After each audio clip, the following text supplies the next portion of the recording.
सभी बच्चों को राधे राधे। आज का टॉपिक है हमारा क्या।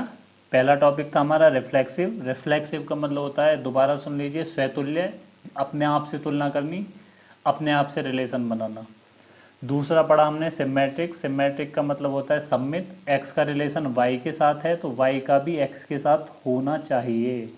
और आज पढ़ेंगे हम ट्रांजिटिव रिलेशन। और ट्रांजिटिव रिलेशन क्या होता है, हिंदी में बोलते हैं इसे संक्रामक। तो ट्रांजिटिव रिलेशन होता है, देखिए, एक्स वाई किसको बिलोंग कर रही है, आर को। एक्स वाई का जो एक्स का वाई के साथ रिलेशन है, ठीक है। एंड वाई का जो रिलेशन है वो किसी तीसरे एलिमेंट यानी कि जेड के साथ रिलेशन है। तो एक्स का जेड के साथ रिलेशन होगा।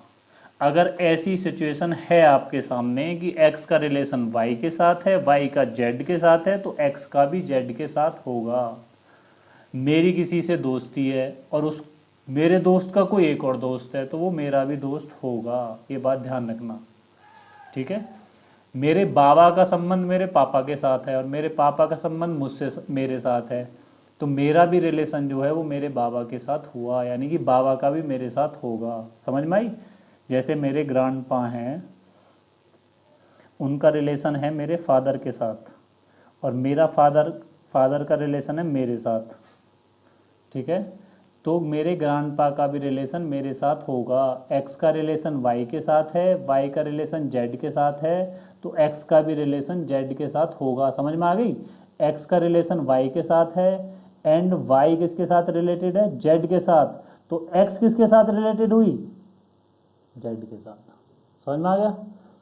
फॉर एग्जाम्पल, अगर हम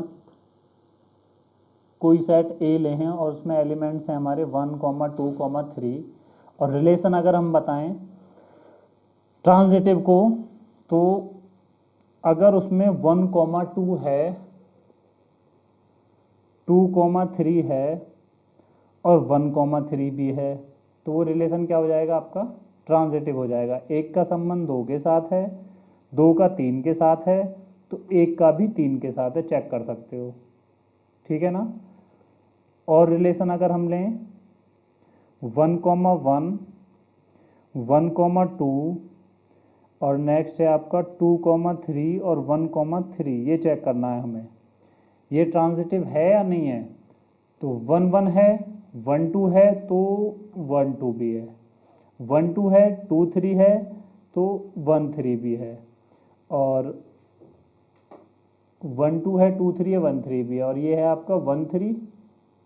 इसका किसी से बन रहा है, किसी से नहीं बन रहा है इसका रिलेशन। 1, 3 ये रहा, 1, 1 है, 1, 3 है तो 1, 3 भी है, तो ये भी आपका रिलेशन क्या हो जाएगा, ट्रांजिटिव हो जाएगा, ठीक है।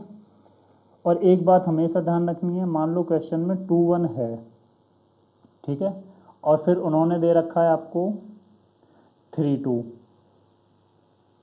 एक दे रखा है 2, 1 और एक दे रखा है आपको 3, 2, और फिर उन्होंने दे दिया है कि एक अदर एलिमेंट दे दिया है 3, 1।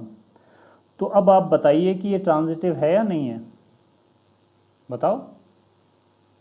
आप चेक करोगे एग्जाम में कि 2, 1 है तो भैया 1 तो कहीं है ही नहीं, तो आप इसको क्रॉस लगाया होगे कि ये ट्रांजिटिव नहीं है। लेकिन एक बार आगे पीछे की भी करके देख लेना, क्योंकि 3, 2 को अगर आप पहले लिखोगे, अगर मैं इसको पहले लिख लूँ 3, 2 और इसको लिखूँ मैं बाद में और फिर इसको लिख लूँ, अब चेक करना ज़रा एक बार। 3, 2 है, 2, 1 है तो 3, 1 है नहीं है, है ना, तो ये भी आपका ट्रांजिटिव है, ये गलती मत करके आना, ठीक है ना। और अगर मैं एक एम्प्टी सेट लूँ, फिर बताइए ये ट्रांजिटिव है या नहीं है, ये भी ट्रांजिटिव है।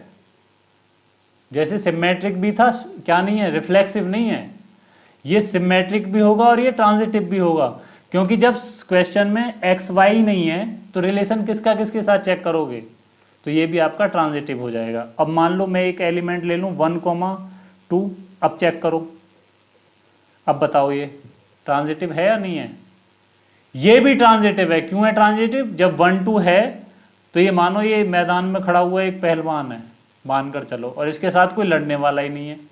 जब लड़ने वाले नहीं है तो विनर घोषित कर दिया जाएगा, ये जीता दे दिया जाएगा, यानी कि ये भी ट्रांजिटिव है।